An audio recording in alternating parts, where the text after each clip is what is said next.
Autre salle, la salle Anna Sibylla Merian, grande dame d'origine baloise qui s'était installée en Allemagne, qui avait épousé un peintre aussi, et qui a vécu en Allemagne, au Danemark et en Hollande.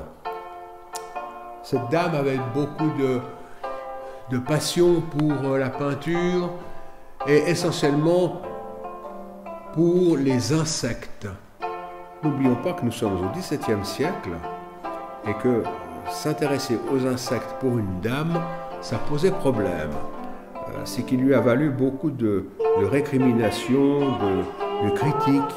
Mais elle a passé outre et, profitant de l'occasion que les Hollandais, alors que les résidents à Amsterdam, que les Hollandais sont emparés dans les années 1660 de la Guyane hollandaise, donc en Amérique du Sud, elle va réussir à, avec l'aide du conservateur du musée botanique d'Amsterdam, dont elle reçoit une bourse, de partir en Guyane pour aller étudier sur place les insectes, les chenilles, les papillons et toutes les plantes exotiques ou tropicales. Elle va résider de 1699 à 1701 en Guyane. Elle va collecter tout un tas d'objets, de plantes, d'insectes qu'elle va commencer par décrire. Malheureusement, elle attrape le paludisme et elle est obligée de rentrer à Amsterdam. Elle s'installe dans cette ville et elle va travailler à décrire tout ce qu'elle a collecté et ramené de cette région inhospitalière pour l'époque.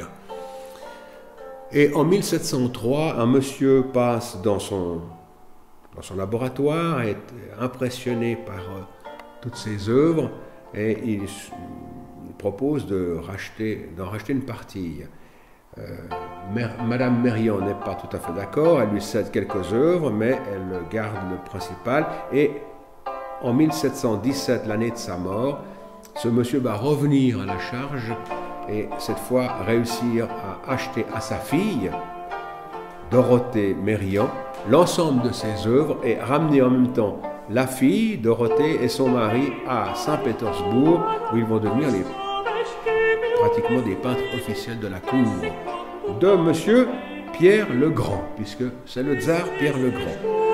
Ce qui va nous permettre de passer à la salle suivante et de parler des architectes, des maçons et des sculpteurs suisses, essentiellement tessinois et grisons des vallées italiennes, qui ont travaillé à Saint-Pétersbourg.